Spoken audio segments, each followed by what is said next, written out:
Because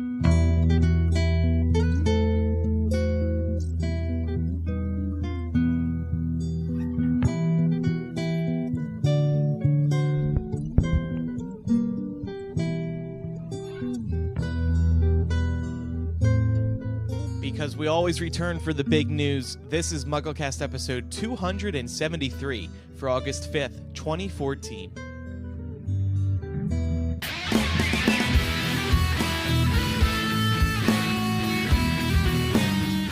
This week's episode of MuggleCast is brought to you by Audible.com. Audible is the leading provider of audiobooks with more than 150,000 downloadable titles across all types of literature, including fiction, nonfiction, and periodicals.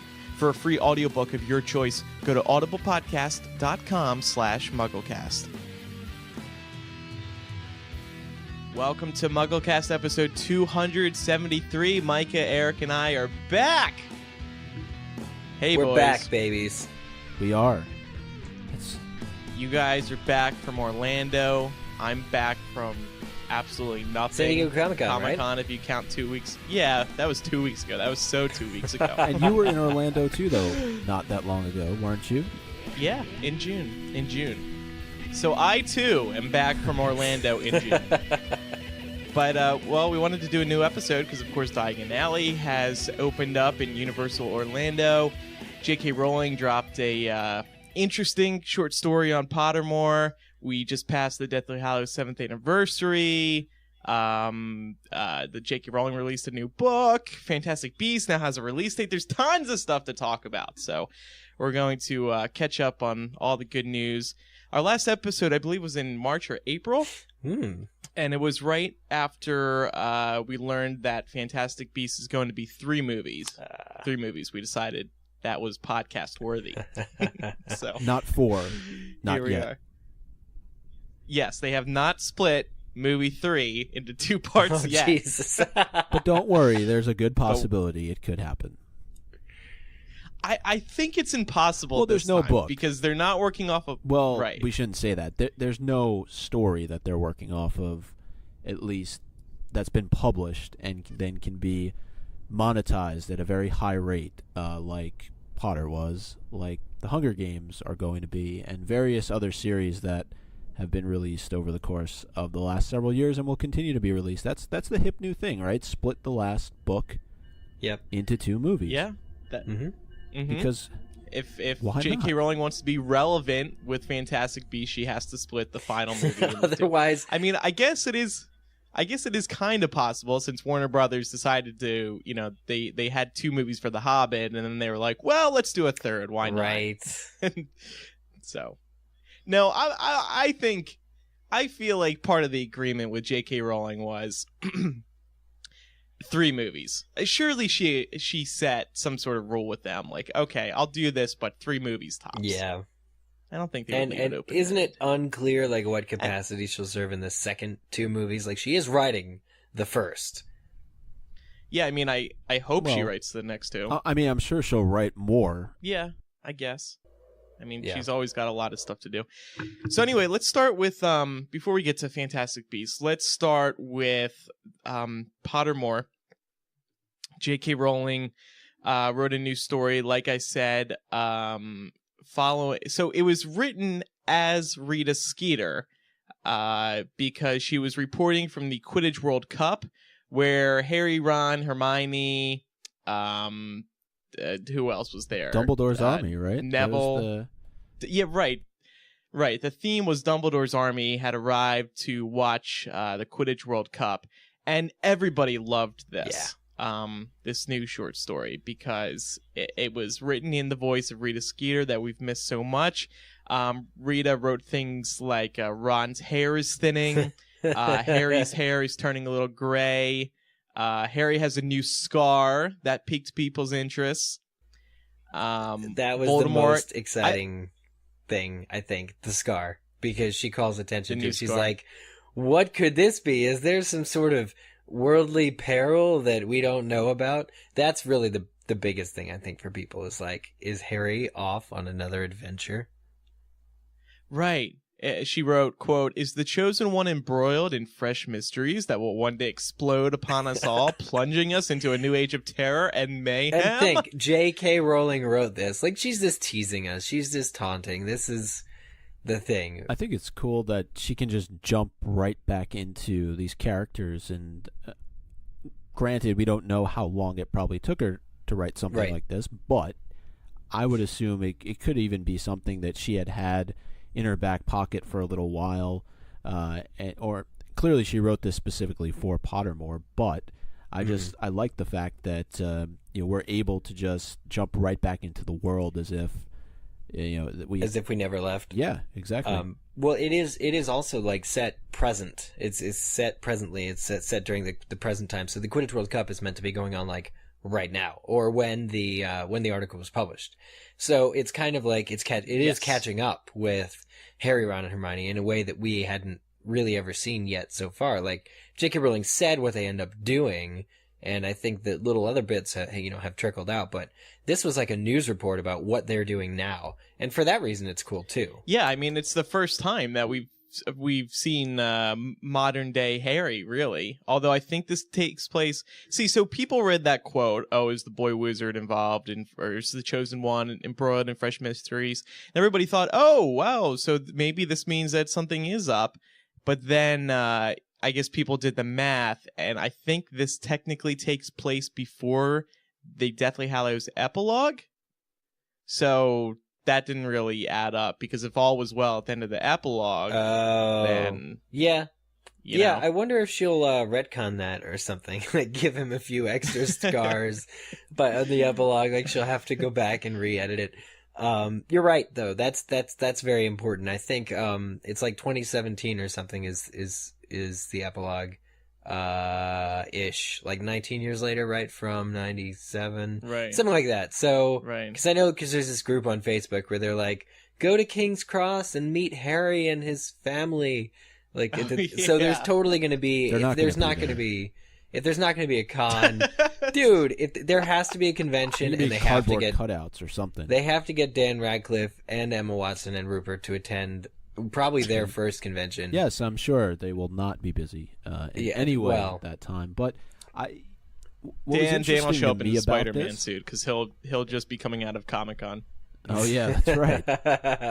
But what was interesting to me about this is that they're viewed as such celebrities, and again, this is coming from the perspective of somebody like Rita Skeeter, who's all about the gossip and the tabloids. But I don't know. There was something that just didn't sit right with me, that they would be viewed in this kind of light, that they had this kind of clout among the wizarding community, because I wouldn't think that any of them really would have wanted that, would have sort of embraced that to be, the great Dumbledore's army has shown up at the Quidditch World Cup.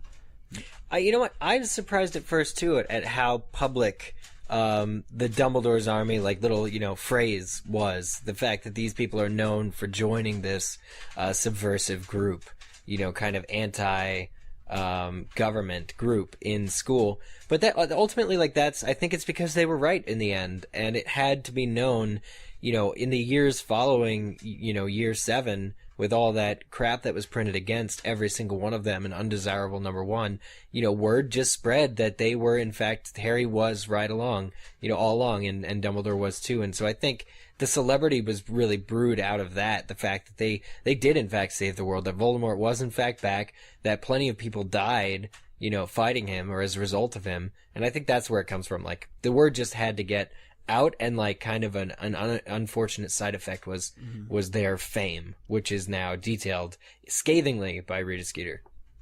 Yeah. And one of the other things too is that I think this is the first time we've actually gone forward in Pottermore, where we've gotten information that's, as you guys mentioned, is current. Everything that's come before it, at least from what I remember, has all been backstory. Or more descriptions about different, characters or potions or creatures, what have you. So all this Quidditch stuff that she's been releasing, a bunch of Quidditch stuff, because all throughout the month of July was the Quidditch World Cup, or sorry, maybe the month of June, I can't remember.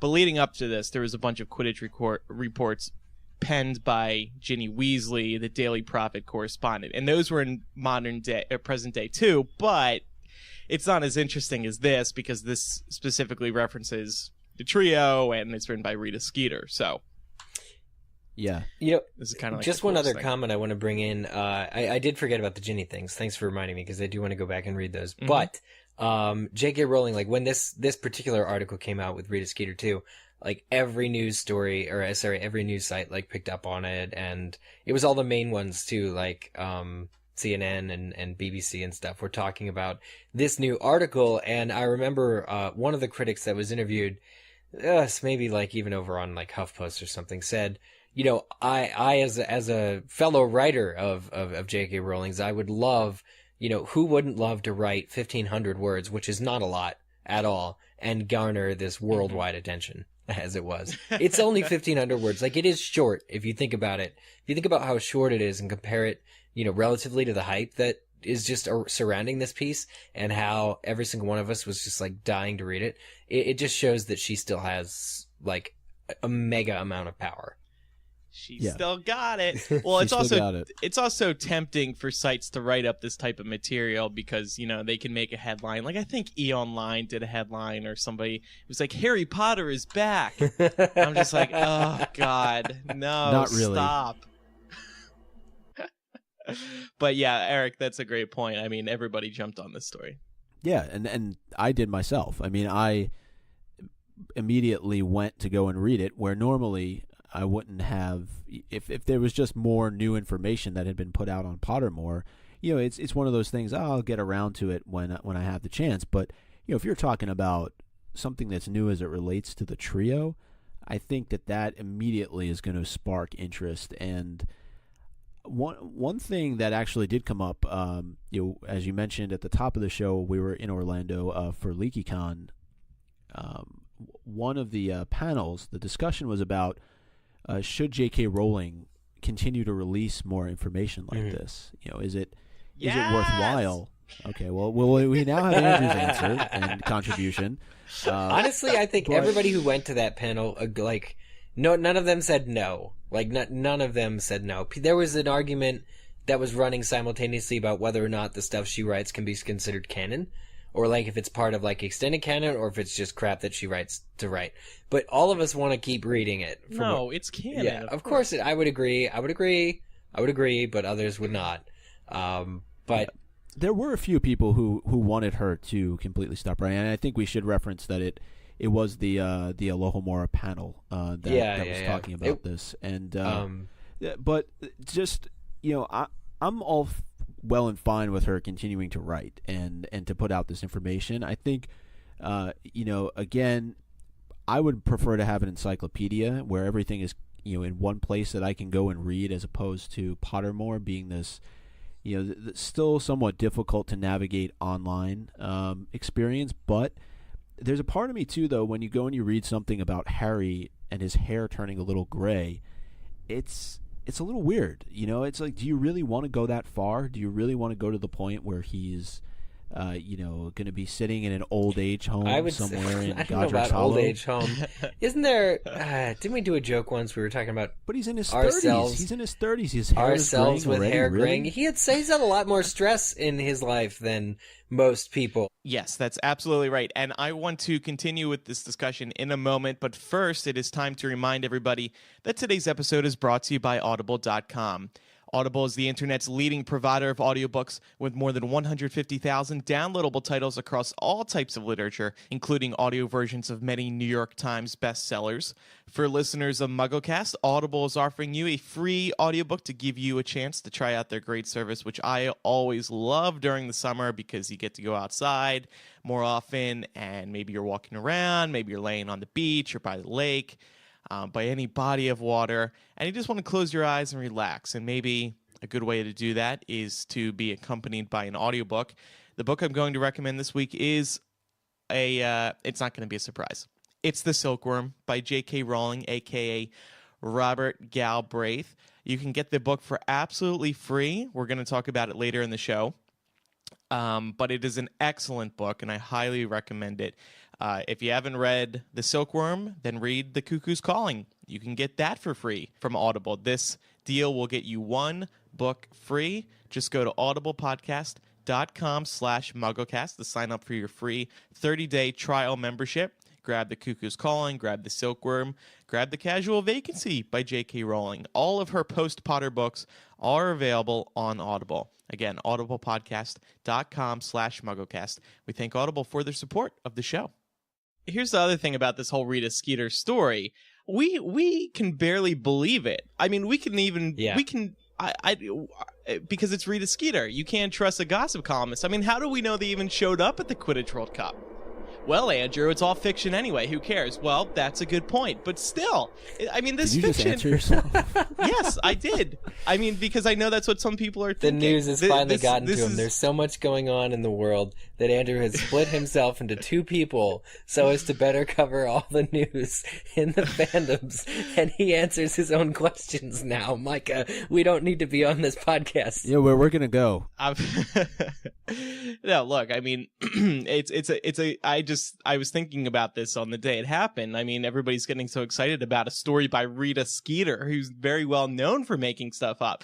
So even though, we can look at the story and be like, oh, he has some gray hairs already. Ron's hair is thinning. Harry has a new scar. Can we actually believe these things? We don't know. Yeah, she throws shade on everybody, and that includes, I did want to bring this up, Neville Longbottom and his wife, Hannah Abbott.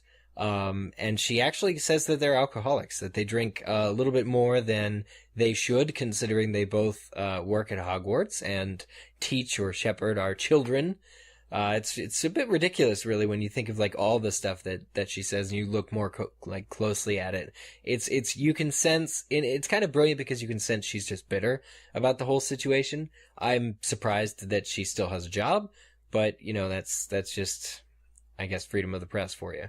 But yeah, I think that especially what she said about Neville and Hannah was just like, wow, she's reaching to like dig at everyone here. It wasn't entirely comfortable to read. It was very enjoyable, but you just wonder, like, man, where does she get off here? This is ridiculous. And I think that anybody who is overly on Harry's side would easily, see through all of her random digs. So some people were hoping to for J.K. Rowling to do something for the 7th anniversary of Deathly Hallows. Maybe a nice little tweet, maybe something on Facebook, maybe a book announcement, maybe something. I mean, 7, we all know that the number 7 is so important in the Harry Potter series, so it kind of seemed appropriate for something to happen on the 7th anniversary of Deathly Hallows being published. But nothing really did happen, although Pottermore, they did release the final Goblet of Fire chapters. And that means that now we all have to look forward to Order of the Phoenix, which is personally my favorite book. But I wanted to say that with this update on Pottermore, the Rita Skeeter book that was teased in this Daily Prophet article we've been talking about, called Dumbledore's Army, the Dark Side of the Bomb. How do you pronounce that? Damam? I'm looking at the title really small right now, so I can't. Yeah, I couldn't read. Honestly, the picture's not that good. It's script, so it's hard to. Yeah. So they added it to the Pottermore virtual store in Diagon Alley, but you can't open it or anything. You just buy it, and the cover's there, and that's it. So I was kind of disappointed. I was hoping we'd be able to at least open up the book and read a chapter or something. That would have been cool, right? But nothing like that. So, by the way, in those Goblet of Fire chapters, she did say that she did talk about owls and how she was uneducated about snowy owls when she started writing the books.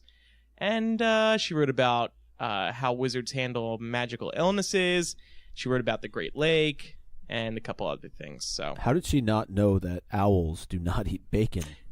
Oh, well, Hedwig's got to do something when she lands and delivers the mail. Yeah. Look, I don't know. You can't know everything about which you write, can you? No, but I mean, I think, again, something like that where she said she wasn't as educated. I mean, I'm interested to know what listeners think. Would you even want to know about that? I mean, part of the magic, of the series is that who would ever even research the fact that an owl, the type of of Hedwig, is actually diurnal. So. Yeah. She flies during the day, she says, but we know she doesn't because she flies. She says that people did write to her. I mean, if your books are this widely read, there are people. People, let me explain something. If you have a problem with, you know what? It's not even worth it. Go ahead. People wrote to her, dude. I'm just saying. She's just correcting an error. She's just admitting that she was wrong, and it's not over anything controversial. Like it is small. But again, it goes back to what I was saying before, though. Do you, the writer admitting mistakes? Do you want to know that she made these types of mistakes in the series? Like, is it going to somehow change your perspective on your going through the series again? Should when you reread it, are you going to be thinking in the back of your mind, damn it, Hedwig, get rid of the damn bacon, or that's not realistic. You're a mute bird. Well, I think there's something to be said for going through. It's just fun behind the scenes info. Yeah, I think. It's just meant to be like a tidbit thing. Like, oh, hey, by the way, I thought it was interesting. Yeah. I'm just playing. I don't know what your issue is. I think it's sure. It's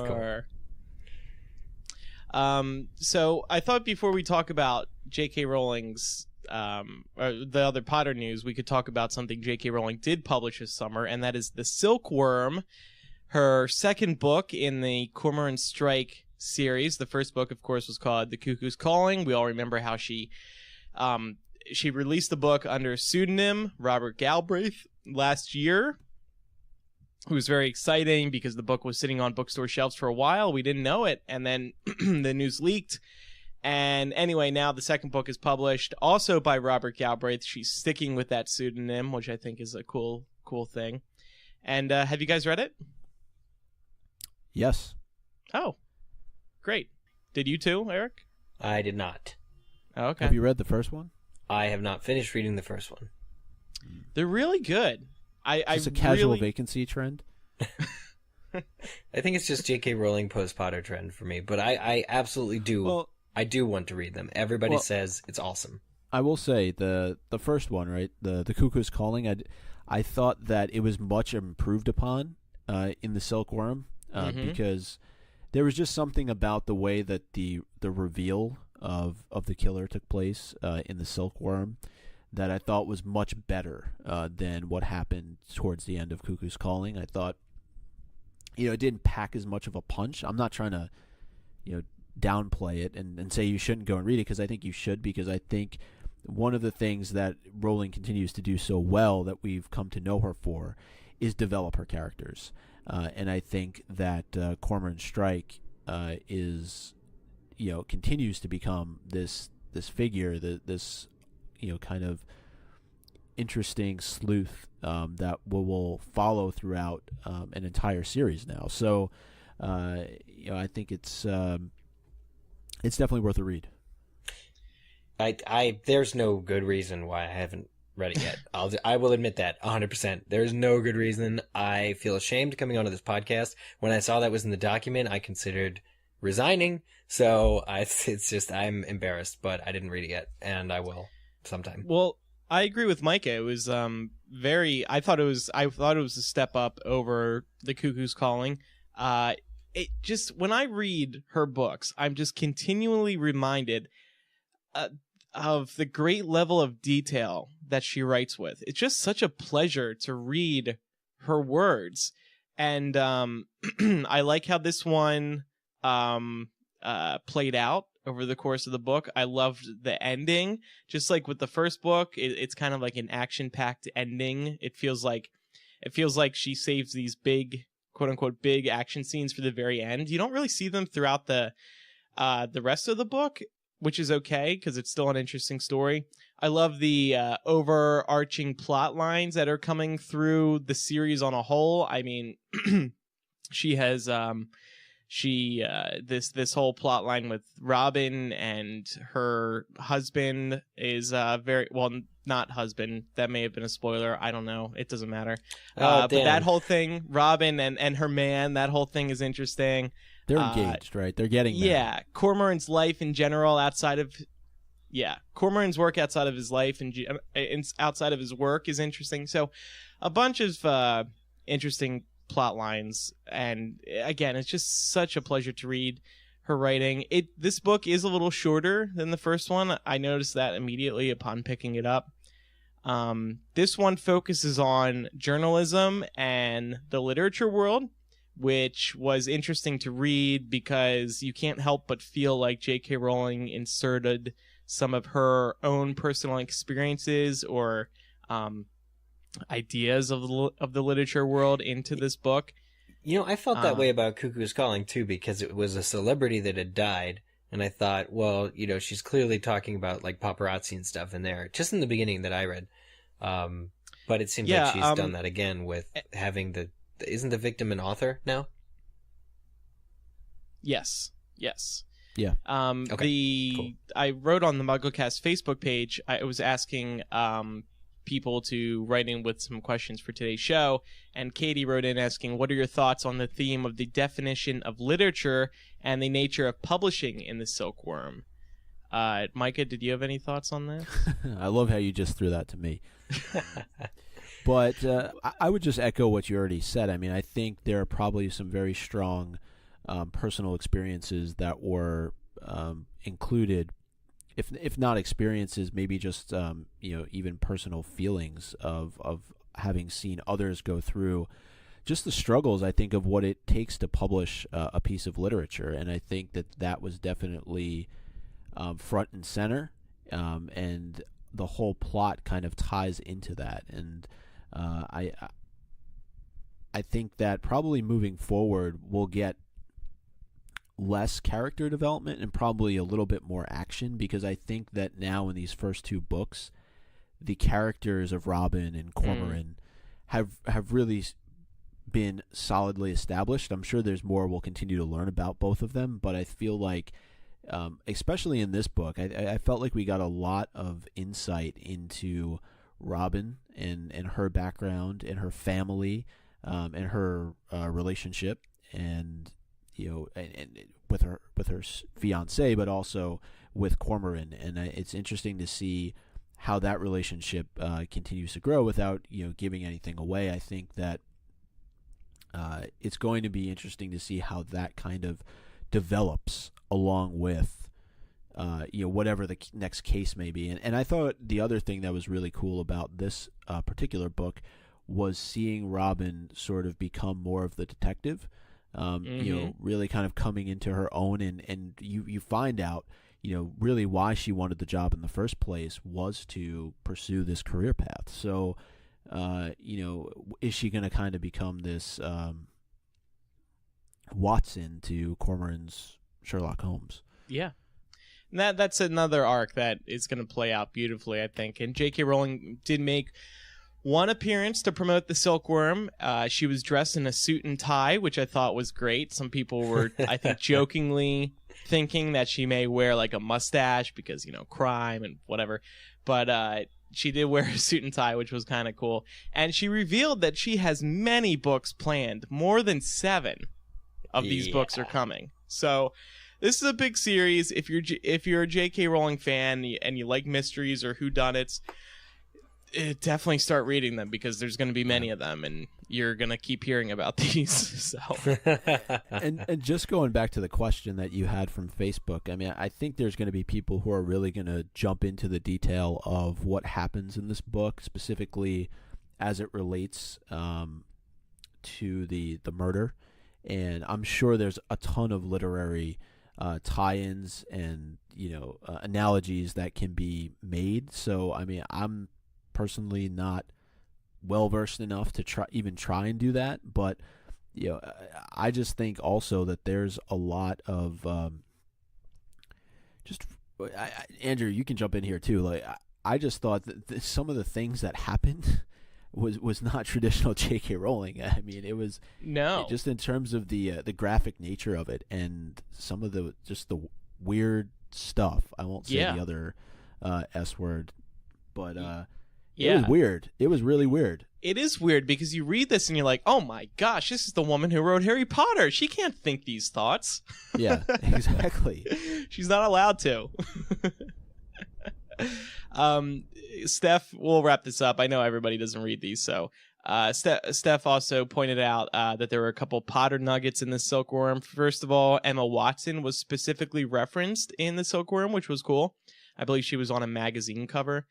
And she also said, Steph also said, the fact that Robin's train, which she almost misses, leaves at 11 o'clock from St. Pancras, which was Joe's inspiration for King's Cross. That's a bit reaching for straws, I think, because you know, this series is set in London anyway. But anyway, there was. You know how we tell the next time, though, Andrew? How? If you know, a Robin walking down the street happens to come across an owl eating bacon on the sidewalk. That doesn't happen in real life. She has said that. This is set in the real world. She can't do that. It's going to take me out of the book. Anyway, you know what, though? Speaking of being set in the real world, Lucian Collins, again on Facebook, actually mentioned something really cool. So there is a mention of Emma Watson in the book, but also it's kind of not an error, but it's a paradox in a way, because if Emma Watson exists like as a celebrity, it's because of Potter. So if Emma Watson exists, then Potter probably exists, and the person who wrote Potter is Joe, and Joe, then the Silkworm exists. So it's kind of like, you know, it's like following that train of logic. Like, she mentions Emma Watson, which we all get it because Emma's popular now, but she's famous for playing Hermione in Harry Potter.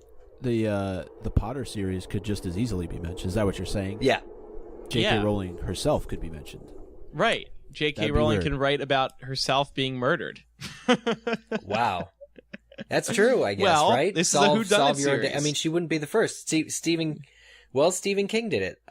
In, I believe, The Dark Tower, he had himself kind of actually in his car accident, which he had years and years ago. He later wrote about his car accident and had people time travel and like go back in time and try and stop it. So as far as what I understand, he's just a sick dude. I'm sorry. Well, ever since we saw him at Harry Carrying Garp, he was talking about pies filled with human flesh. Oh, it was awesome, dude. They weren't human flesh. I really didn't think that it wasn't John Irving who said that. So if you got that in your head, was it John Irving? No, I don't think it was John Irving. No, it was Stephen King.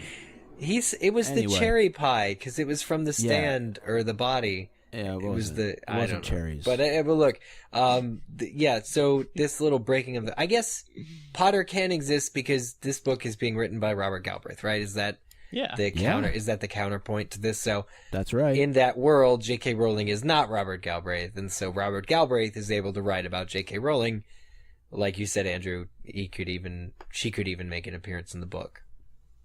But Robert Galbraith isn't real in real life. So this is also confusing. So let's just move on. We have a little sad news to report. Harry Potter actor David Legeno died at the age of 50 in July. He was found in California's Death Valley after he reportedly went on a hiking trip through Death Valley, and I guess he was by himself. He was found in a remote wash just west of Zabriskie Point. Don't know where that is, but anyway, it was a shame. I mean, he obviously died young. He was only 50 years old. He was Fenrir Greyback in the Harry Potter films. So rest in peace, Mr. Legeno. Indeed. It serves to show that the elements, nature, very dangerous. Just very dangerous. You should probably always have a buddy, but you can never be too safe when you're out hiking and all of that, especially with heat conditions being what they are in Death Valley. Yeah, California's Death Valley, I think, is like one of the hottest places in the United States. So it's just sad. Yeah, anytime you get news like that, because obviously we've, it's still very much a community, I think, and we've seen, unfortunately, a couple of these, a couple of actors in the Potter series pass away since filming is wrapped. But to hear about it just is sad. In a general sense, it's sad. Potter aside. So anyway, turning to lighter subjects now, we're going to talk about Fantastic Beasts and then Diagon Alley. First of all, Fantastic Beasts, we now know, has a release date. It will be released November 18th, 2016. So, this is actually earlier than I was expecting. I was thinking 2017 at the very earliest, just because it seems like we don't know much right now, and I guess, it still is really far away. It's still over 2 years away. Yeah. But it's kind of worth noting that Warner Brothers is going to take over this Hunger Games slot. I mean, this is the release date that the Hunger Games has, starting with Catching Fire, and then Mockingjay Part 1, and then Mockingjay Part 2 in 2015. So then the following year, that Thanksgiving box office weekend, that's going to go to Fantastic Beasts. So. It's actually also the very same weekend that Potter opened on in 2001. The dates are 2 days. The dates are 2 days off because of the way the years work with dates. But it's that same weekend, and it was like November 16th, 2001. Chamber of Secrets was November 15th, 2002, and Goblet of Fire was November 20th or something. But it's that same exact weekend. It's if you count the weeks, it's like week 40-ish something. Anyway, every year, 48-ish. So. Yeah, it's that same week. It's just box office wise, studio wise, that's a great week because you have opening weekend. It isn't during Thanksgiving, but then the success of the film goes into Thanksgiving, and you have kids off from school going to see it. And then the movie is still, if it's successful, it's still in theaters over the Christmas break. It's right. As you're saying, Andrew, it's perfect for young adult. It's perfect for everybody. I think it's a great position to be in theaters during both of those holidays. I don't really know as much in terms of the filmmaking process. You said you had anticipated possibly 2017. I guess hoping that something would be released in 2015 is way too soon, right? Well, I mean, we could see a teaser trailer by November 2015 with Mockingjay Part 2, maybe. I mean, because Mockingjay Part 2 is going to be huge, so that'd be a good place to promote it. But I'm just going to go and predict right now that Fantastic Beasts Part 2 and Fantastic Beasts Part 3 are going to be released November 2017 and November 2018, because that's what Warner Brothers has been doing with The Hobbit. They released the 3 films a year apart from one another. December 2012, December 2013, and this upcoming December 2014. And exactly. And with all the high production times on these films, you can film these with a couple month break in between filming and be working on more than one film at a time, essentially. Yeah. No, I think that makes the most sense too, because with something like Harry Potter, specifically, going back to that film series, you had something where if there was a 2-year gap, it was okay. But I feel like with something like Fantastic Beasts, you're gonna want to kind of keep it within that 1-year time frame. I think if you let it go for too long, it's just not going to have the same effect. Now we can all kind of start speculating about what this means for when we're going to hear about a director, when we're going to learn about the casting, and all that. We unfortunately haven't learned much. Yeah, no, I'd love to hear about it as soon as possible. Yeah. I'm really, really curious. I think it's going to be like, I always imagine, well, we talked about this at length on previous episodes, but I want to see it be like a Newt Scamander is like an Indiana Jones type character.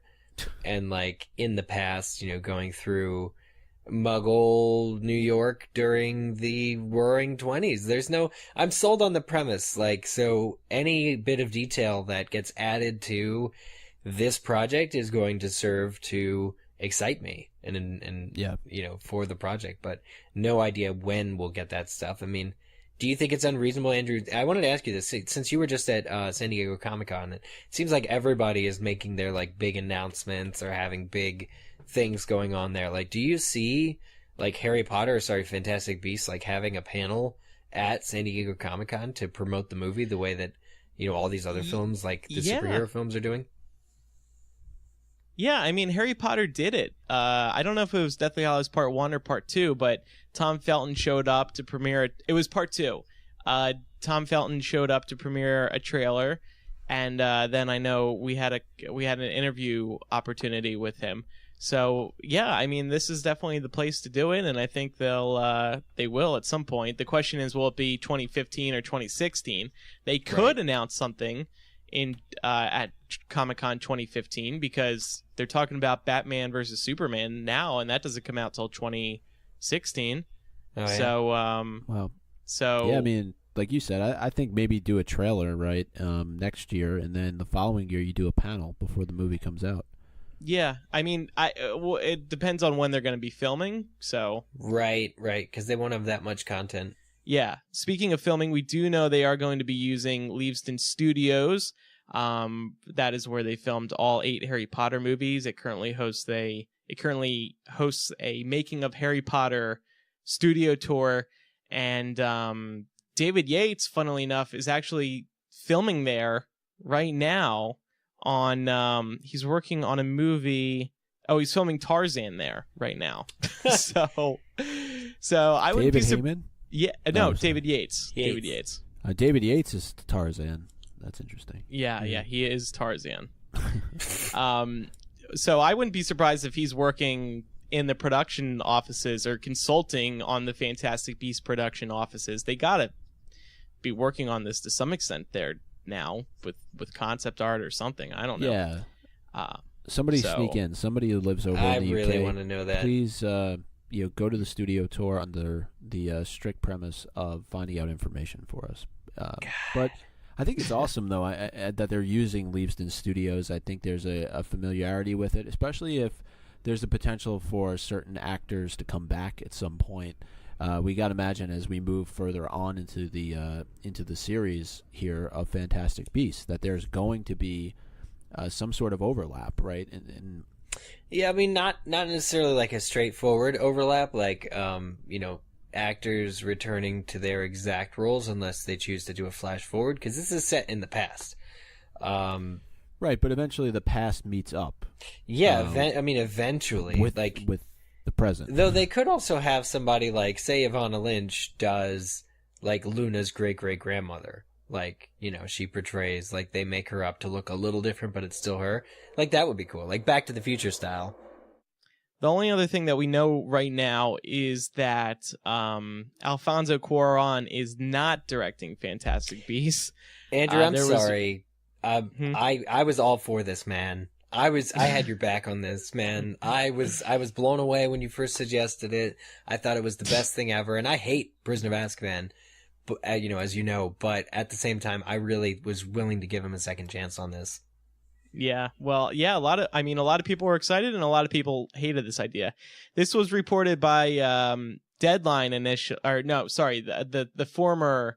She was let go of Deadline, Nikki Fink. She reported that Alfonso Cuarón was offered the directing role, but then in an interview with Digital Spy, Alfonso said, he said, quote, "It was a very beautiful experience for me directing Prisoner of Azkaban. I have a lot of love for that universe and I tremendously admire J.K. Rowling. But today, for the present, projects based around lots of visual effects don't attract me.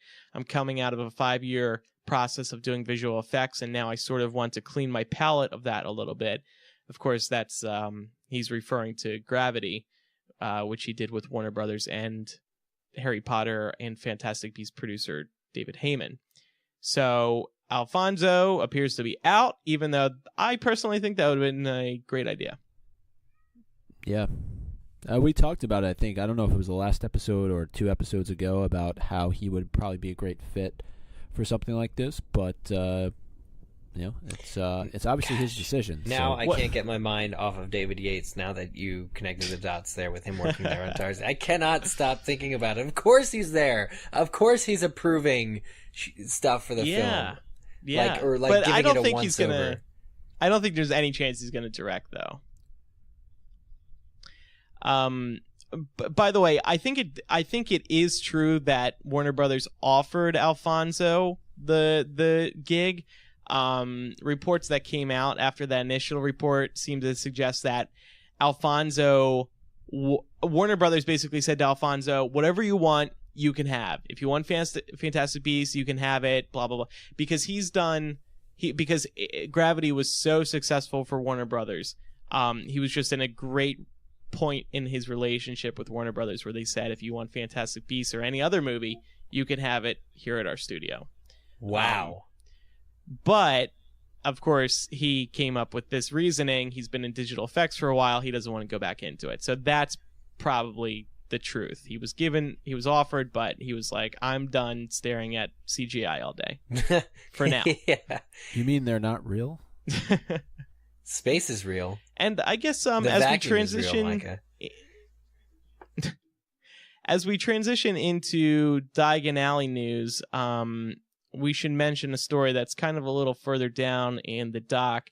In an interview with USA Today, Diagon Alley art director Alan Gilmore said that the creatures in one of the shops at Diagon Alley, Magical Menagerie, are, quote, the first time that the beasts have been visualized.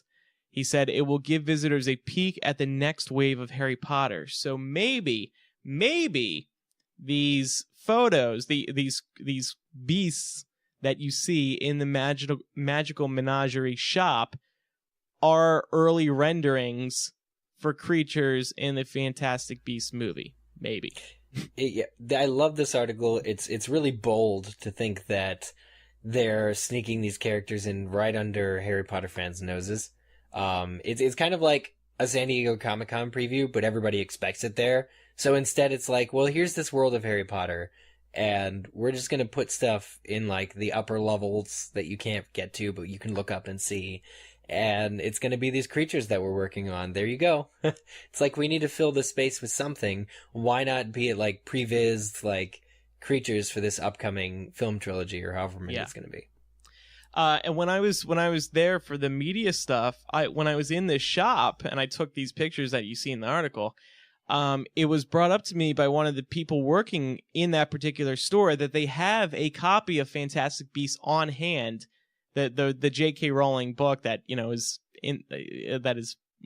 published years ago. They have a copy of that on hand in case they need to look up anything for customers who come in, and it's specific to this store.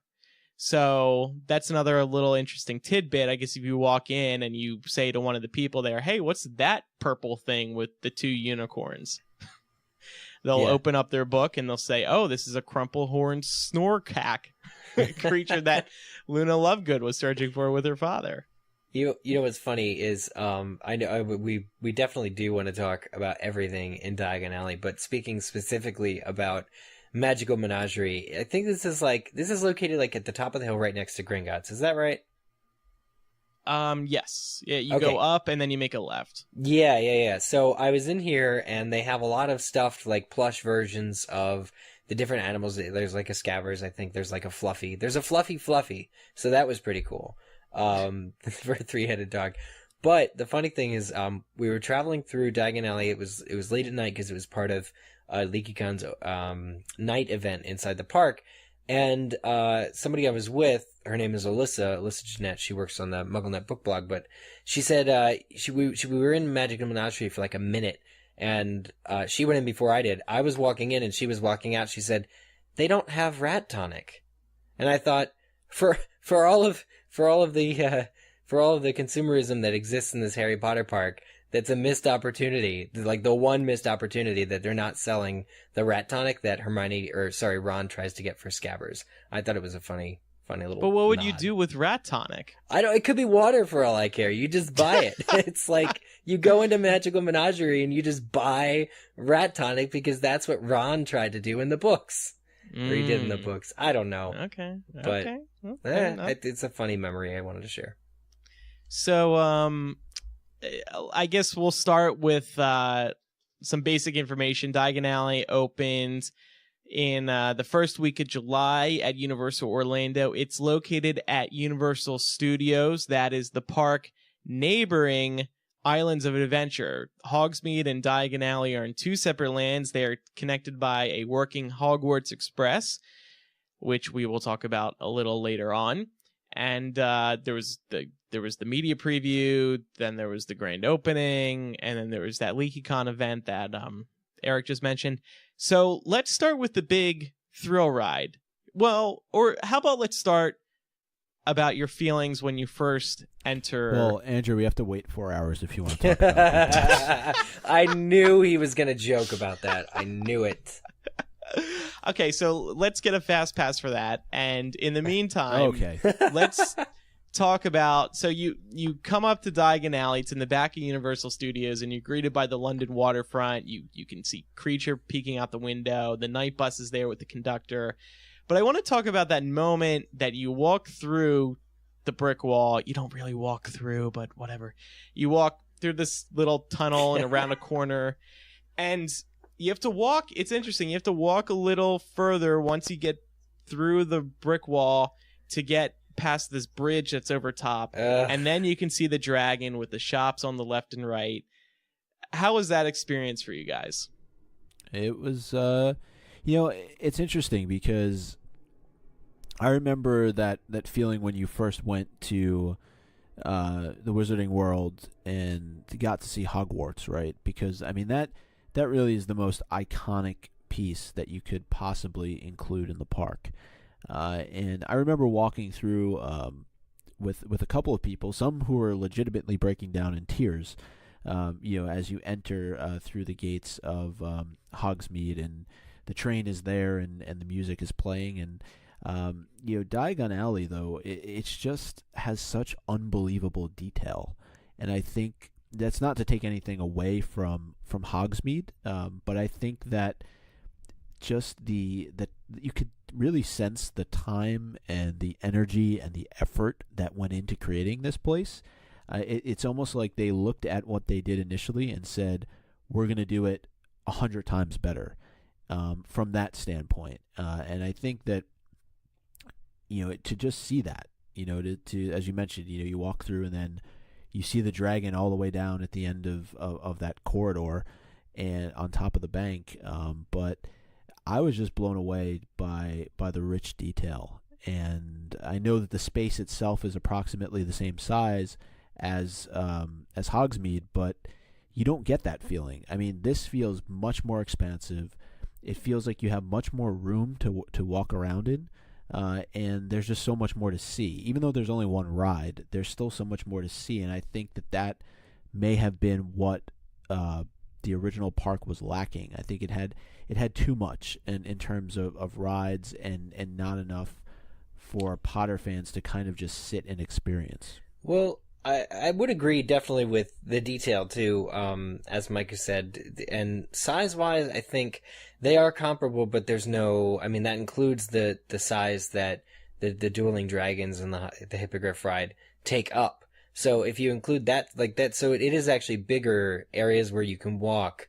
There are more of them, as a result of that. So I like this little offshoot area. They call it Carkit Market. And I like that there's Nocturne Alley where you can go down, but there is just a lot more stuff to see, and part of it has to do with Diagon Alley being, the sort of the shopper's mecca, in the Wizarding World, that there are these signs on top of signs on top of signs for all the different things that you can get, or all the storefronts. I mean, I was looking, it was fairly late into the evening, and I was walking by the same sort of corridor between Carkit Market and kind of like heading towards the Leaky Cauldron, where I had like walked past like 5 or 6 times before, and just like out of the corner of my eye, I see something like really gross in the window. Turns out it was your reflection. No, thank you, jackass. Sorry, it was too easy. I know. It was pickled eels. Like it was this little like shop selling, or storefront advertising eels that were baked into a pie, and eels that were like on a scale, and they were slimy, and they weren't moving, thank God. They were just, rubber or whatever it was. But it's just like looking in, and I'm like, this is not visually pleasing. Who would design this? But then I'm thinking it just it sort of fleshes out the world, is all I'm trying to say. So, definitely A++ for the details here, in Diagon Alley. One of my What favorite. did you think, Andrew? Well, one of my favorite moments was when I went in. They had this preview night event, and just going in, me and my friend, we ran straight to the Gringotts attraction to do that. But then afterwards, just going in and out of the shops and sort of just losing yourself in the land because you had no idea where everything was because it's all brand new. So I just loved like turning the different corners and seeing things for the first time. It's just, you felt like you really did feel like you're in Diagon Alley because you're just completely 360-degree experience throughout, and you have no clue where everything is. You're just like, what's this way? Let me discover for myself by just walking there. That was one of my favorite parts about it. The level of detail, I think, is increased over Hogsmeade. I mean, going into Hogsmeade now after Diagon Alley, it's just, they do not seem comparable to me. No. Which is funny because Universal is the older park, and right. you'd expect something like Diagon Alley to be in Islands of Adventure. Well, no, well, yes, but also there's always like the going home feeling of going back to Hogsmeade. Like Hogsmeade, yeah. No, I'm not downplaying it at all. No, yeah. Don't get me wrong. I mean, I still think that there's something very special about being in the Hogsmeade side of it. I think especially for us, you know, it was something that we all kind of experienced together for the first time a couple of years ago. Mm-hmm. And well, now you can take the train there.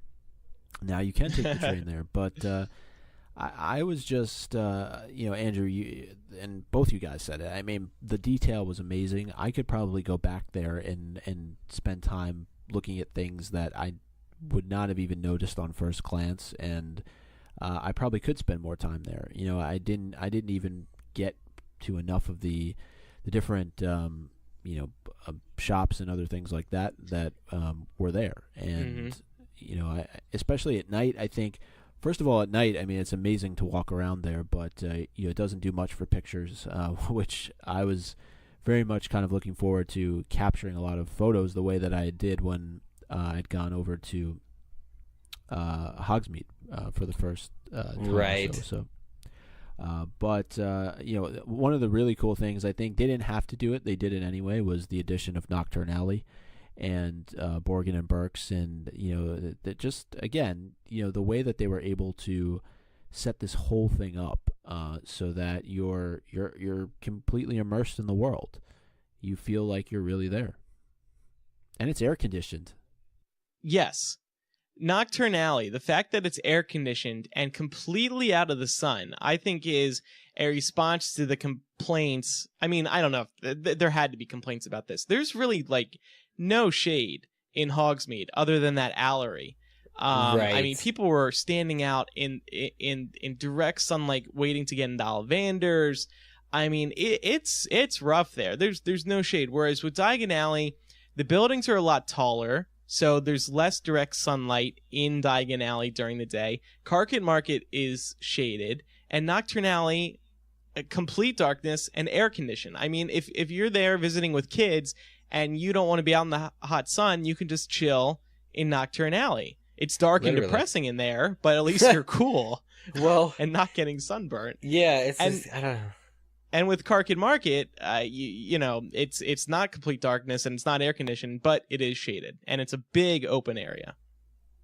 Well, I also wanted to say too, in Nocturne Alley, like, they have those interactive wand challenges, or not challenges, but there's interactive wand points. Like, this is one of the coolest things, and they've gone back and added some, to Hogsmeade apparently. But I didn't get a wand, but I saw them in action multiple times across the park, and in Nocturne Alley, there is like a chorus of shrunken heads inside one of the windows that will sing and talk and laugh and all this other stuff when you point your wand at it. And, little touches like that really pleased me. I know in Borgin and Burke's, there is, of course, a vanishing cabinet.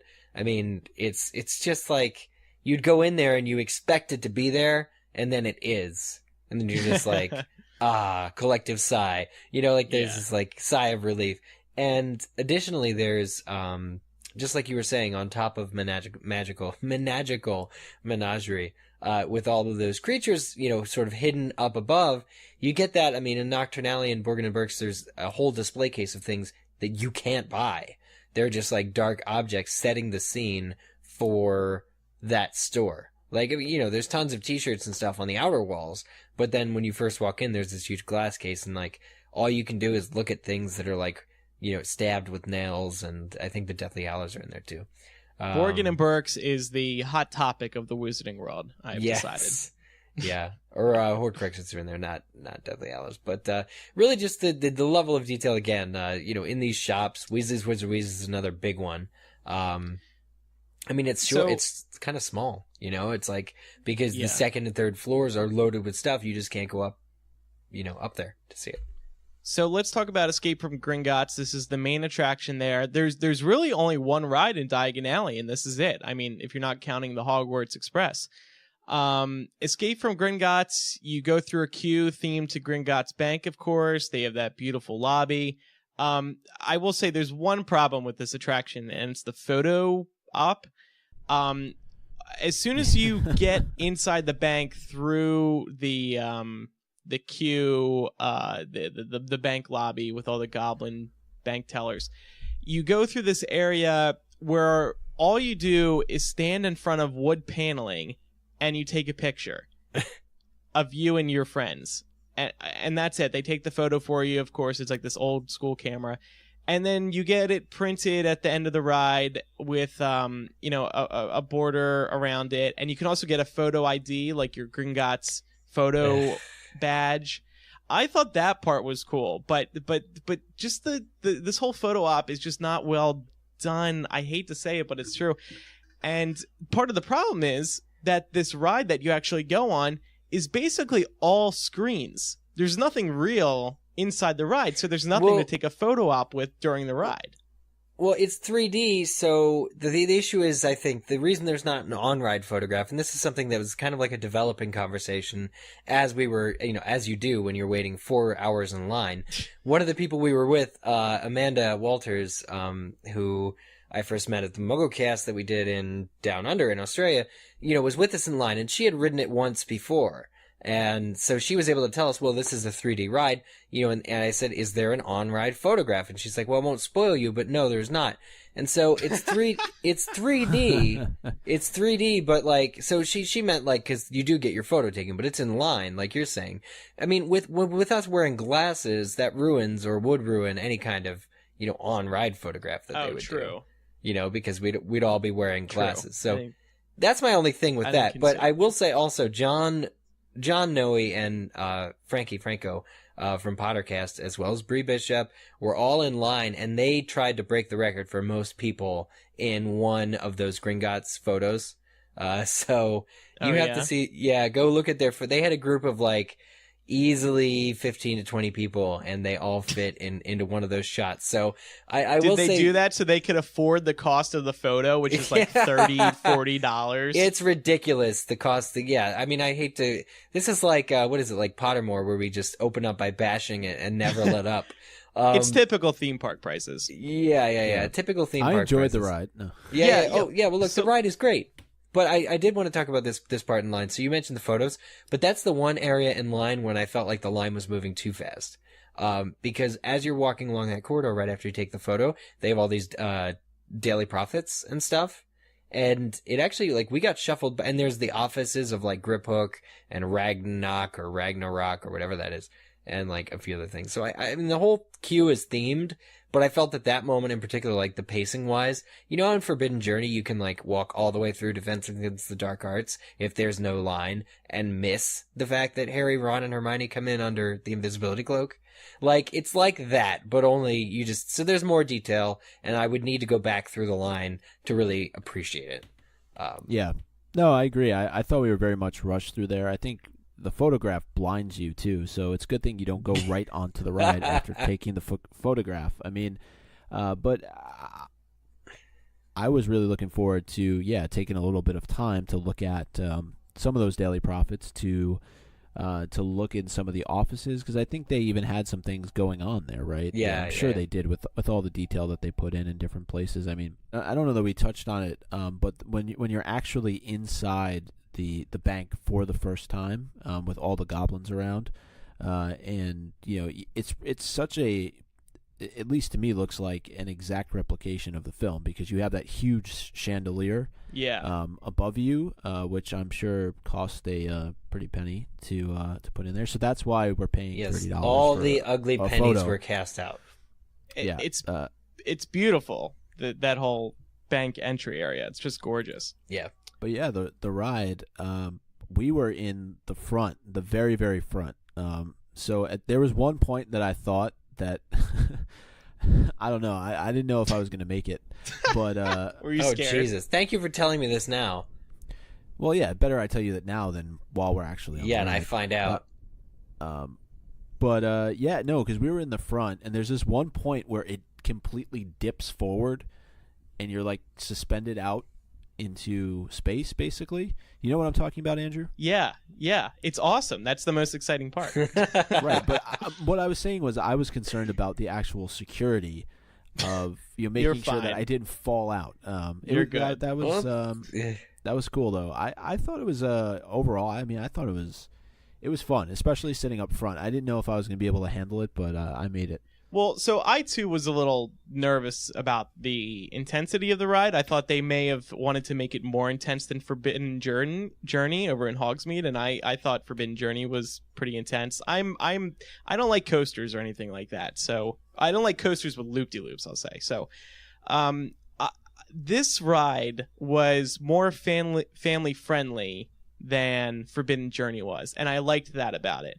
I thought it was a good story. You see Bellatrix and Voldemort together at one point. Helena Bonham Carter and Ralph Fiennes filmed scenes for this sequence, and it was awesome. Seeing them together, reunited again, you could say, was just fantastic. There are a couple moments where you really do thrust forward or shake or roll, but it just wasn't as intense as Forbidden Journey, and I liked that about it. I think they purposely made this a little more family friendly. It is a tamer ride, but it's but I just also want to say it's you kind of expect it to be more intense when there's a giant dragon on top of the attraction. So yeah, and the dragon didn't play overly prominently into the ride. I was expecting more to kind of be chased around by the dragon. Well, you only get caught on its tail and escape Gringotts while on its back. Well, no, but I'm saying in terms of it being antagonistic. Oh. It wasn't like that's what you were going in there to do battle against. It ended up being more of those stone statues and yeah. Well, and Voldemort and Bellatrix. I mean, I was just shocked because I must have missed a news story, but I realized that I think Helena Bonham Carter and Rupert Grint had said they filmed scenes for the ride. I was not expecting to see Ralph Fiennes there. I was not expecting to see. I wasn't either. Spoiler alert! I wasn't. I'm glad. I'm glad it's not just me because I wasn't expecting to see Harry and Hermione either. And I realized it's possible that wasn't filmed, that it was just digitized. But it would have been. I was like, what possible scenario will they pull out of this if only half the actors agreed to come back? So the official answer is that Dan Radcliffe and Emma Watson did not film new things for Diagon Alley, and that includes the Hogwarts Express, whereas Rupert Grint did. And if we're done talking about Gringotts, then maybe now's a good time to talk about the Hogwarts Express. You do actually see Ron during your train ride. He pokes his head up against the glass. Yeah, and he's allegedly with Harry and Hermione, but Hermione does not sound anything like Emma Watson. No. And I don't know if you guys noticed this, but they need to change that voice stat. Absolutely. They need to do it. It is not a question of if, but when. See, we were on the train with two MuggleNet staffers, Michael Harley and John Jeanette, who do the Audio Fictions podcast, and they both, in fact, I think even I could do a better Hermione than the Hermione it's true. I'm sorry, it's true. I hate to be brutal. I hate to be ridiculously honest, but that Emma Watson, that Hermione is it just takes you out of it. It really does. Plus, you don't see her, so it's like her silhouette, and then you're like, well, she's responding to Ron the way that Hermione would, but there's no way that that's Hermione. So, look, I don't know how much money they offered Emma to return, that she turned it down. I don't know if she was just busy that week, but they need to rectify that. That's the one complaint I have over the entire park. Wow. They need to just go to Emma again and be like, look, please, 10 minutes, we'll give you 10 grand. Yes. To just say 5 words. It makes a difference. It does. Yeah. I mean, would you agree that it makes? Yeah. I mean, we would make a big difference. Yeah. But so Hogwarts Express, there's 2, depending on which direction you're going, there's different things happening out your window, and there's also different things happening outside of your door, which I thought that was a touch I wasn't expecting, and it works really well because the door, you open it to get inside of the train car, which also is very realistic, by the way. The level of detail was amazing. So for the door to shut and like have stuff happening through it, through I don't know what you would call that, like fogged glass or something. Yeah, something like that. But it was really cool. I liked the idea that there was stuff happening on both sides of you, and it was different. Like it was, even I think even on the way back to Diagon Alley from Hogsmeade, the twins blow up some fireworks, and you can like see the reflection of them like in the other like window to your right. So like that's cool. I don't know I'm curious how the whole experience was for you guys in terms of how seamless it was. When I wrote it, I mean, you get in, you sit down for like maybe 30 seconds to a minute, then the train's rolling. And then you get there, everything that's happening on the screen stops, the doors open, and you walk right out immediately. I was expecting some delays where like you're sitting in the train car for extra long periods of time before or after the ride, but it was just seamless. And then it's just so amazing. Like the first ride that I took was Diagon Alley to Hogsmeade. It's just incredible that you ride on this train and then you get off and you actually have moved. You are actually in a different part of the Universal Resort. And it kind of blew my mind. Yeah, it is really cool. And I agree that it's seamless. And honestly, like I was having this debate before we ever saw the park. I was wondering, because again, I was talking with people who were already there, and they were like, the Hogwarts Express isn't really a ride. And I was like, what do you mean the Hogwarts Express isn't a ride? They're like, well, it gets you from point A to point B. So I was like, because it's a mode of transportation, it's not a ride. And I was like, I'm going to argue this. So when I finally wrote it, I was extremely pleased. Not only is the queue highly detailed, and the King's Cross, going through the platform effect is really fun to do, especially with friends. You pretty much need a buddy because somebody has to hold the camera while you run through the platform, and stand back in line. But all of this, like, I think the line of a ride counts just as much. And both, trips from Diagon Alley to Hogsmeade, Hogsmeade to Diagon Alley are different. Like, there's no way in my mind that is not a ride, but it was kind of a dialogue I was having with people even while riding the ride. But the fact that you can go in, you can sit down, you can put your stuff up on the racks. And we took turns, in the 30 seconds or so before the ride started to poke up on the racks and look for Harry concealed in an invisibility cloak. Like, we're just like, that's the response that was like immediately evoked in us by how realistic these train cars were. So poo-poo on anybody who says this isn't a ride. The question is only like where to place it. Like in terms of, well, there's only one ride in Diagon Alley. Well, yeah, it's not a thrill ride. It's an experience. I mean, I think that, it's certainly not the equivalent of getting on the monorail at Disney and going from one park to the other. I mean, the reality is that they wanted this to be an experience for people. And, the fact that you can get on the train, like you mentioned, Andrew, and it's moving within at most a minute, right? From when you're sitting down and your door closes, that it only takes a couple minutes to get to the other park. I think it's just it's cool. There's no other way to describe it. And Eric, you pointed out how there are noticeable differences both looking out the window and through the door on each of the trips. And I don't think we'll spoil that too much, because I think for people who want to go and experience it, they should get a chance to have that happen firsthand. But just being able to go and do that with friends, and just experience the whole thing. I mean, I think you also touched on the platform 9 3/4 going through the barrier. I mean, I remember seeing Andrew when you posted to Instagram when you first did it. I a screamed couple weeks ago. I screamed. You screamed. Is it painful? It's like, but yeah. I wonder how easily that is for other people to do, because when we initially waited in the line to get over to Hogsmeade, there was still Muggles in the park, right? It wasn't the separate event for LeakyCon, so it was moving very, very quickly to the point where I don't think you could ever really capture something if you wanted to. It was only when we came back. Right? Did we come back? Yeah, we came back, and it was kind of on our way out of King's Cross, like from Hogsmeade, that we got to, because there was nobody in line then. The park had closed. It's a little unrealistic, during the day to think that you could have a friend stand back in line, because there's maybe 20 to 25 feet of line ahead of you between going through the platform, and maybe that's low, or maybe that's high. It's maybe like 15 feet. Well, it should be said, in order for this effect to work, your friend has to be standing, like Eric was saying, like maybe 25 feet back to point the camera in a certain direction through an object so that they can capture you going through the quote-unquote wall. It's a smoke and mirrors type of trick. It's heck of cool. Like it is cool.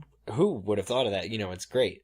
But, I do think that it benefits, from a closer inspection. Same with the ride at, the line at Gringotts or the queue or even the park. Like, you do need to spend some time. You're not going to get all the details or all the opportunities just, sort of by yourself or in the middle of the day. Yeah, and I just also want to add to this that when the train pulls into the station, it's so cool. And just which seeing station? Well, both. I mean, one station it has to back in, so that's kind of lame. But the other station, when it just pulls in, and even when it backs in, I mean, just seeing the train alive, actually moving.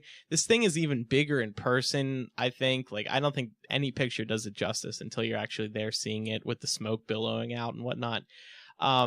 It's so cool. And the whole backing in one of the stations, the Diagon Alley side, it has to back in because it only goes one direction. It's one track.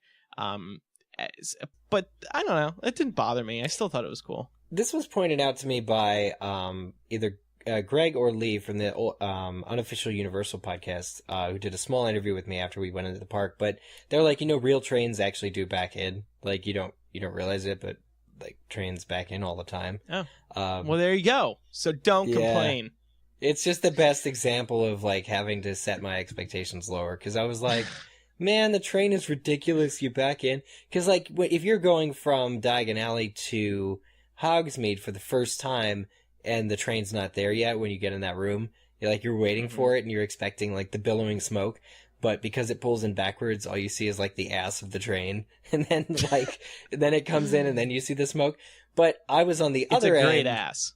Yeah, I was on the other end in Hogsmeade when it pulled in, and I got that video and it's smoke, and it's just the thing. And then I guess it pulls out backwards when you're over in Hogsmeade, but I didn't see that happen. But look, it's a ride they couldn't possibly build. I mean, we knew they were crammed for space, and who knows what it's going to be like in LA, in that park, because Andrew, you always said that is crammed for space. They're now building the train. Oh, okay, because they weren't going to build like a turnaround point for it, right? Like, it's just not. No. You would need so much more track just to get it to turn, to always face front, and that would increase wait lines and wait times. This is a classic Eric topic. Well, I'm done. I finished my Eric topic. Thank you for letting me do that. No problem. Better luck with Universal Japan or something. Yeah. Oh God, there's that too. Anything else, or like, what else do you guys want to? I mean, we could talk about this for hours, but anything else that stuck out to you? I think I do want to say I think that they listened to feedback concerning how Hogsmeade worked. Like I said, adding more shade. I think some of the stores are bigger. I know there's a queue to go into one of the stores. Ollivanders now has a queue, an indoor queue. So I think they paid attention to feedback and responded to it in the best way possible.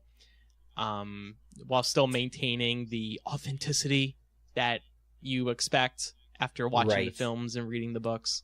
You know, I wanted to mention there were places that I wasn't expecting for adult beverages. Actually, the first place we went to Gringotts, but we were debating whether or not we should try riding it because the line was 4 hours. And so we mulled over that, you know, our thoughts whilst actually waiting in line at the Fountain of Fair Fortune, which is just a little shop where you can get a number of beverages, including the butterbeer, but also we got Dragon Scale Ale. And so it's nice to, I don't know, not having the Hogshead in Diagon Alley, it's nice to still have some opportunities for a beer, you know, just while you're thinking and you know, the tall glass and everything, so. Well, Yeah. there were numerous places to get beer. I mean, of course, the Leaky Cauldron Restaurant, the Fountain of Fair Fortune, like you mentioned, and then in Carkin Market, there's a third place that looks specific to beer. Is but it then called I think hopping there's pot or something? yeah, the hopping pot. It has a But I think there's barrel even yeah. Mm-hmm. I think there's even one or two other areas where you can get beer too, and then of course like there's the ice cream place where you can get the butterbeer ice cream. Butterbeer ice cream was good. Yeah, it was good, wasn't You it? had the butterbeer ice cream. Oh yeah, Mhm. Florian Fortescue's. Yeah. The other thing that stood out for me real quick was Bill Weasley. I know we didn't mention this when we were talking about Gringotts, but his office is like the swankiest office ever. Like for anybody. I was like, you see this like couch and you're just like, this is like a Don Draper style, come into my office, executive, CEO of a company, I'm going to schmooze you. Like, it's just like the coolest scene or part of the queue for Gringotts ever. And Domhnall Gleeson, I'm only looking forward to seeing extraordinary things from him in the future. We know he's been cast on the new Star Wars, so thrilled that he said yes to doing this. Some crazy press tried asking him about Star Wars at the Diagon Alley media preview. I'm like, what? Are you nuts? Of course he's not going to say anything.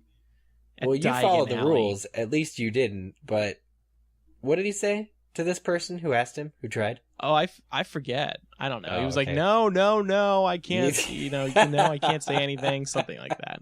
Still, he had a Come big on. presence in Gringotts. Again, not spoiling it, but it's really nice to see Bill Weasley again, and check out the movie About Time, which he was in. He was awesome. Yeah, I've heard good things about that. But yeah, well, actually, since we did mention Bill, like you said, Eric, a few minutes ago, Harry is in it. Dan is in it, but I think since the official answer is that he didn't actually film anything, I think when you see Dan, it's footage that they had shot for Deathly Hallows because it's during a dragon sequence. So I think they very cleverly recycled footage that they had shot with Dan, and they shot hours of footage with Dan for Deathly Hallows with the dragon. So it makes sense that they would have a bunch of other stuff to work with that you didn't see in the movie. But it worked really well. I mean, you watch it and you're like, oh, well, he did shoot stuff for this movie. That's cool. But then you hear Emma Watson, or quote Emma Watson, you're just like, nope, they definitely didn't do any additional footage. So Zero. did cares Emma we're talk during Gringotts? And did you Uh, notice? Like the voice was off? You I know think what? she did. I maybe once. It's weird because Bellatrix is talking. Here's something I forgot to mention. So with the 3D goggles or whatever, they cut off your peripheral vision because they're just like lenses up ahead. And so there's this one scene. It's before that big drop that Mike is talking about, or where you're leaning forward when Bellatrix shows up on like a ledge to your right. And I was focusing ahead, and I didn't like see her come out until she started talking. And then it's like she cast a spell that caused you to fall. But like I didn't know what was happening, and I had to like physically turn my head, and it was kind of jarring. Like, so I don't know. I don't know if you had that same experience, Andrew, but like for me, the 3D can't say I did did. limit the kind of directions you could look in. Okay. I didn't have that same thought, but I can certainly understand why you did. Yeah. I mean, like, Forbidden Journey has, like, the creatures and everything, like, they're fully realized in front of you. Like, it's actually there. So there is a little bit of difference in terms of how they present the rides to you. But just, I mean, I guess in summary and closing, I do like the story. I think the story's a little tighter for Gringotts, that you experience. I like the multiple parts of the queue. And I think, Forbidden Journey is kind of like a hodgepodge of, here are all the creatures and things that you could see at, Hogwarts, and versus the Escape from Gringotts, which seems to just want to tell one story. And so for that, I think that, surprisingly, the 4 hours or the 3 hours that we were in line went quick. Do it with buddies, who can monitor your hydration levels, so you don't pass out and miss everything. But, do it with a friend. Yeah, do it with a friend. Here's another tip. Don't go during the summer. Oh, yeah, don't go during the summer. Here's the thing. For people who are listening to this and they're considering going maybe, two things. A good time to go is not during the Orlando summer, which is, May through like September. Good time to go would be the fall or the winter here in America. And also, I want to mention that Universal just opened up the Cabana Bay Resort. It is their cheapest resort of the several that they have on site there. And the rooms are great. I mean, because it's a brand new resort, everything is fresh and new. So if you do want to visit and you do want to save a little money, definitely stay at Cabana Bay because it's very nice for the money. And it's the cheapest option if you want to stay on the Universal property. And I think you get the benefit of having early access to the park by staying on property. Yes, if it's anything like the other Universal resorts, which are the Lowe's, Portofino Bay, the Hard Rock is there, and then the Royal Pacific. But did you stay at the Cabana Bay? I did, and it was fantastic. I mean, awesome. It was just brand new. They have a gorgeous Starbucks there. The Wi-Fi works great. They have a pool. That's awesome. The arcade, a gym. The music playing in the lobby rocked. It was like my type of music. It was like 60s stuff. So I would seriously highly recommend that place, especially if you stay within the next 1 or 2 years, because it is brand new. So you get the benefit of like all this new furniture and just. Ever since I saw the first concept photo of the Cabana Bay, I was like, that is my spirit animal. Like, that's right up my alley. Yeah. Like, again, me and you, 50s and 60s is like such a happy time, It's like, you can really relax there. So I'm very jealous, very, very jealous. It's colorful. Yeah, so I will definitely stay there if I go again. And we didn't check out City Walk, Micah. That's one thing we did not do. No, we didn't get a chance to go down there. Yeah, City Walk, I mean, also this summer they opened up new restaurants there, so they know tons of people are coming back to visit. I guess one question to ask now, like an overall question, is it worth going back? For, let's say you are somebody who visited Hogsmeade already, and should we recommend people go back for Diagon Alley? Yes. Well, I think even people who had been with us for the nighttime preview ended up going back, or people who got day passes got 4-day passes, and they went back even in spite of the fact that LeakyCon was still going on and plenty of stuff was happening. People went back to the park day after day after day. And these are people I talk to. These are people who I give my phone number to. Like, I don't think that they're crazy. But at the same time, they were there day after day after day. And I'm thinking, okay, there's something about it just being a happy place to be. But with the level of detail, raised the way that Micah and Andrew and we said that it has been, it is absolutely worth visiting. There'll still always be Hogwarts and Hogsmeade, but this new section is really, really good. And it's not like you could ever get just a one park pass at Universal anyway. The only cost-effective way to do it is to do park hoppers and multiple days. So it really, there's no reason not to see Diagon Alley. Obviously, we would we would suggest that you just wait until it's a little cooler, like you said, until the lines die down a little bit more. But everything there is. No, and by the way, you do need a park hopper for Hogwarts Express. Yes, they check your ticket, and isn't it funny? I absolutely thought they were just fake and like not important, so I just ran like right past the people at King's Cross that asked to see my ticket, and they were like shouted after me, and they're like, "No, we actually need to see your ticket," and I was just like, "Oh, now I get it. Okay." Got to obey the rules, Eric. Yeah, well, they're so well positioned because it's like a train station. There are banners there for like, "Don't leave your bags unattended, people," and I was just like. It gets you right into it, so it's just like, oh, screw these guys. Past the turnstiles. Well, I mean, I would say, if you're planning a vacation to go to Orlando and you're looking to do a bunch of things, I would definitely make a trip over to Diagon Alley. I think it's hard to tell people that they should, go there just to go to Diagon Alley. Yeah. If they've already been to the Wizarding World. I think that, and that's just, from my standpoint, but if you're planning on being in Florida or you're planning to take a vacation to Orlando and you're doing Disney and you want to do Universal again, and I don't know, maybe you have relatives down there so you're there a lot, but if you can and you're able to afford it, I would definitely recommend going to the park. There's no question about it. If you're a Potter fan, I feel almost like you have to go, right? Yeah. There's no question about it. You're going to love Diagon Alley if you're a Harry Potter fan. No doubt about that. And Universal recognizes this extra foot traffic they're getting. Like I mentioned, they have this affordable new hotel and they got these new restaurants.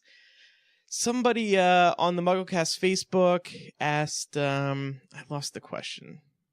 I think, they were asking about must-dos at Diagon Alley.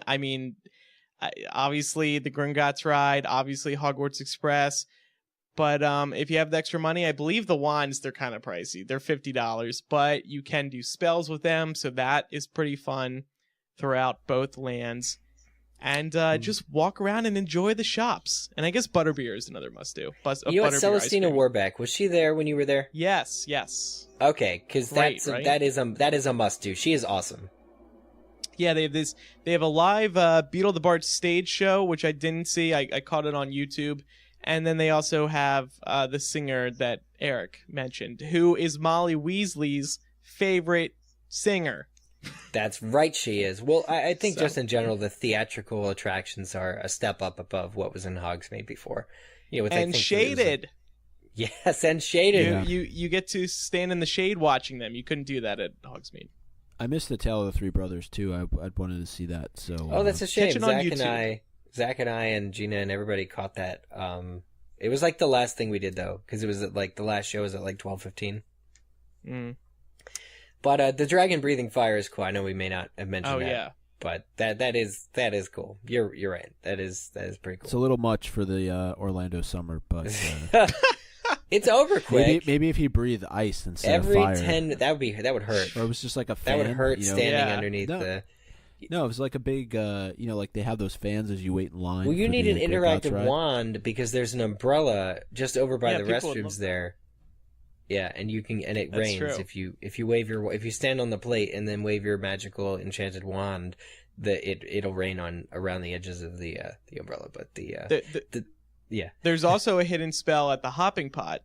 Right outside the hopping pot, that mer person. If you do the spell there, it activates a little water thing. Oh, cool. Yeah, I actually tried to get water from that, and it didn't work. And oh, really? The woman came up to me and said, "You need magic," and I kind of looked at her. I was like, "I want a drink of water." What? You should have been like, "Well, it may need magic, but I don't have $50 to spend on a freaking wand." So hydrate me.